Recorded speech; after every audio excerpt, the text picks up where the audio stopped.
Groceries Soar up to 94%. Let's have a look. Hello everyone, Florian.heise here and welcome to another episode of HeiseSays. Grab your stein of coffee. Let's look at this article from news.com.au discussing grocery prices going up. Now, we've mentioned this in many videos, we've seen it, I've experienced it, we all have. But until that 7-Eleven coffee, hashtag not sponsored, is over $1, we don't need to worry. Inflation's fine, guys. What's 94% between friends? Damn. So, just think about the previous video I did today, where we're looking in the next few years, mortgages are going to go up over $800 on average per month. Food getting more expensive. Petrol getting more expensive. There you go. So, cost of groceries soar at Woolworths and Coles. New analysis has shown a shocking rise in some grocery products, with claims the cost of living has skyrocketed. Some groceries at Australia's major supermarket have risen up to a whopping 94% in the past year, new data has revealed. Consumer Network One Big Switch compared the price of every product on the shelves right now at Coles and Woolies to 1 year ago and found the worst categories for rises included meat, pantry items, and drinks. Overall, drinks rose the most, with a massive increase of 7.7%, followed by fruit and veg, pantry staples, which were up 5% on average. There you go. We have noticed it in the meat. It's getting very expensive.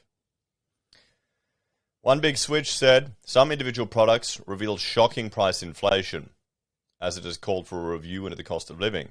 It showed the cost of Fanta was up an incredible 94% at Coles, while a 2-litre bottle of Coke rose 55% across both major supermarkets.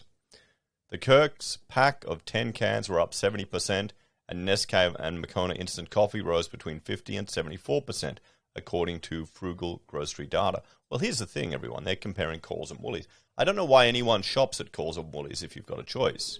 Go to Aldi. Aldi is cheaper. It's even cheaper than Costco, at least when we checked a few years ago. And it all tastes fine. I don't understand. We've been doing our big shops there for a while now. When it came to meat, diced beef soared by 22% in cost, and basic mince rose by 14%.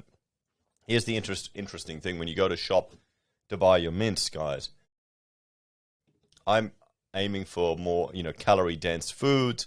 I want to get into ketosis, so I want to eat more meat.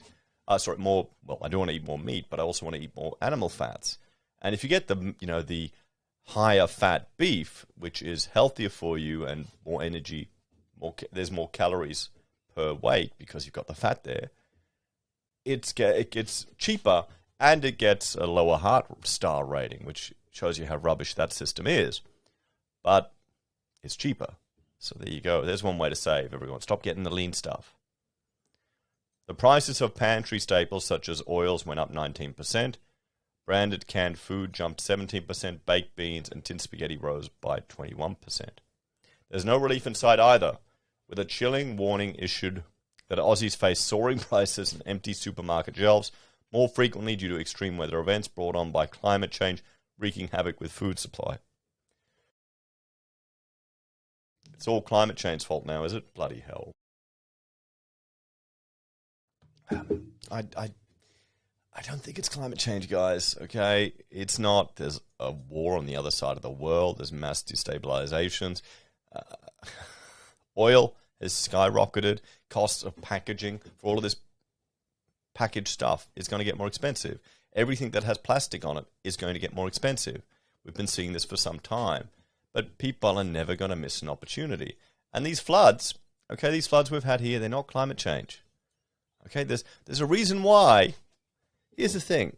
You get a flood, and your floodplain, and if you don't build infrastructure to mitigate that, like Newman proposed here in Queensland back in 2011, then Labor abandoned, you're going to get a flood again. Okay, they happen. That's the issue. You've got entire, Lismore, it's all at risk of floods. And there's some arguments being made, to reduce stamp duty so people can leave, but other people are going to move in.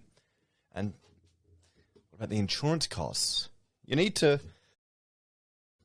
you need to factor in the cost of living in these floodplains where you've got to repair your house every decade and strip out all the plasterboard, or design. What you really need to do here in Queensland is design the ground floor, particularly if you're in a flood-prone area that's probably going to go under, and in such a way that it can withstand it to a greater extent. So you mitigate the damage. You know, you put FC sheeting there. You allow bits to be removed. You don't have cavity walls there. You're going to have to throw out the building code and have special provisions to allow us to adapt to these flood areas. But it's not climate change. There's a reason why all these houses in this state were built up on stumps nearly 2 meters high. Because it's subtropical. Anyway, One Big Switch said the new analysis was evidence that official cost of living data released by the Australian Bureau of Statistics doesn't tell the whole stories about inflation, how it is affecting the prices of everyday items.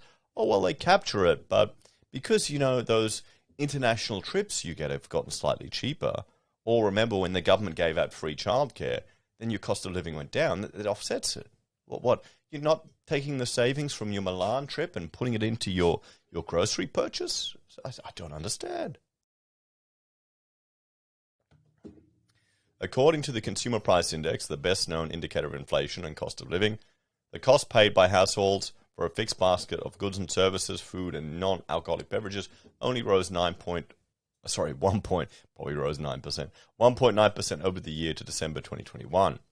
Yet according to One Big Switch's analysis, the average increase in prices has been 2.5% at Coles and Woolworths. The government data also reported housing costs rose by just 4%, what bullshit, last year. But it does not include the cost of buying property or regional rents, which rose across Australia by 22% and 12% respectively. It also showed that education costs rose 0.6% last year, despite the Education Department predicting a 1.4% annual 4.1. What? Annual increase in daycare fees for the next 4 years, One Big Switch said. Yeah, that's... you see, this is the thing. You've got education, daycare, they're all pretty much run by the government. Why do you think they're getting more expensive? And outcomes are getting worse.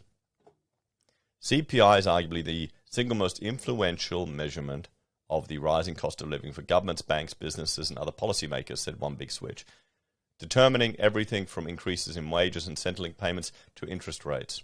The official inflation rate of 3.5% in December didn't pass the pub test for millions of Australians, and this data helps to explain why, said Joel Gibson from One Big Switch. We're taxing the poor if you buy a lot of soft drinks, yep. Baked beans and beef mince, you rent in regional Australia and use daycare, your cost of living has skyrocketed. Well, inflation it's another tax. It's a secret tax. It has launched a new campaign calling for a review of the CPI to reveal the true cost of living. Recent data from the ABS also revealed that people's pay increased by 2.3% annually overall, meaning the cost of good is eating up any extra pay. Yeah, your pay increase isn't enough to keep up with inflation. Let's have a talk about this one.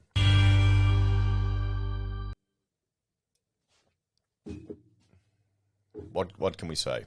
There's nothing surprising here. I mean, the food, you shouldn't be drinking Fanta or any of these sugary drinks anyway. It's probably good that they're getting more expensive. But everything's going up, guys. Cost of living is going up. Mortgages are going to go up. It's going to be tougher times. People are going to have to start tightening their belts. They're going to have to start making extra money.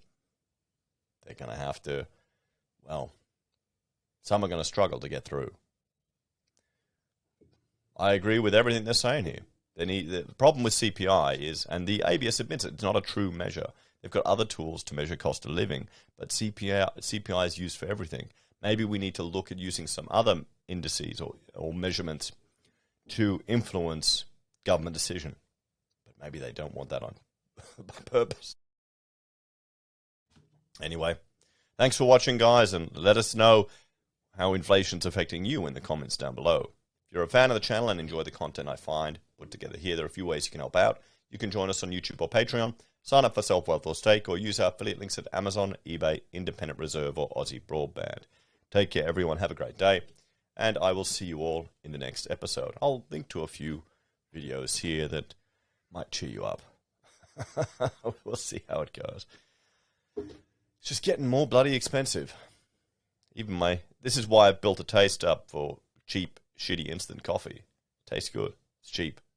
See you later.